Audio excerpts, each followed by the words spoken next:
Chris Edwards, and I want to let you know God is for you and not against you. Even if it seems like everything that could go wrong is going wrong in your life, even if it seems like the whole world's against you, don't blame God. He's not the problem. He's not the one that's causing storms and trials and difficulties in life. Romans 8:31 says, if God be for us, who can be against us? God is for us. God is for you. You may be in a really difficult situation right now, in a storm of life, and you may be crying out to God and saying, why me, God? Why is this happening to me? You may even be thinking you've done something wrong and God's mad at you. Well, God's not mad at you. He wants to help you.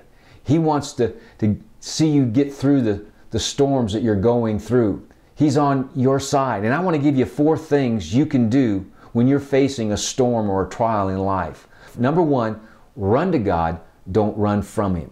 Psalm 48 says He's a very present help in time of trouble. In the middle of your trouble, God is there to help you if you'll look to Him, if you'll run to Him instead of running from Him. He wants to help you. He is for you.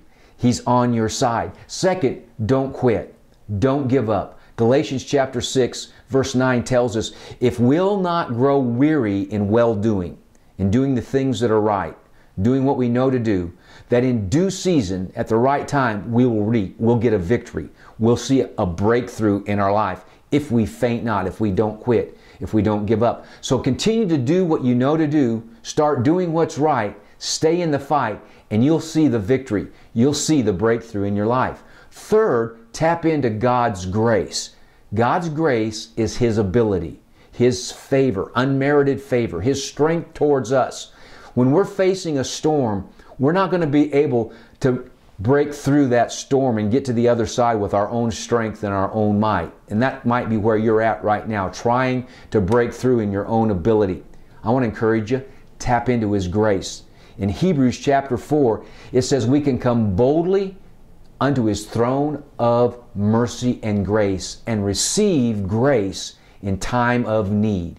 In our time of need, His arms are open for us to come to Him and get His grace. Paul, the Apostle Paul, was facing the very same thing that we were. He was discouraged. He was encountering opposition everywhere he went. And he was crying out to the Lord, 2 Corinthians chapter 12, and asking God for help. And God said this, my grace is sufficient. My unmerited favor, my ability sufficient to help you break through and get to the other side to get victory. So tap into His grace. And the fourth and the last thing is face that storm. Face the circumstances. Henry Ford said this. He said, just before a plane takes off, it is headed into the greatest resistance of the wind that it's going against. And it's that wind, the resistance of the wind, that gives that plane the lift that it needs to rise up and get off the ground. The storm, the circumstances that we're facing, that resistance is the very thing that will give us the lift to help us overcome and fly above the storm. So face it, go right into it, and it'll give you the lift that you need to go over it and get the victory. I want you to know God's for you. He's not against you. The psalmist, Psalm 34, said, taste and see that the Lord is good. I want you to taste and see that God's good, that He's on your side, that He's for you, that He's not against you. Until the next time, remember, God is for you, not against you.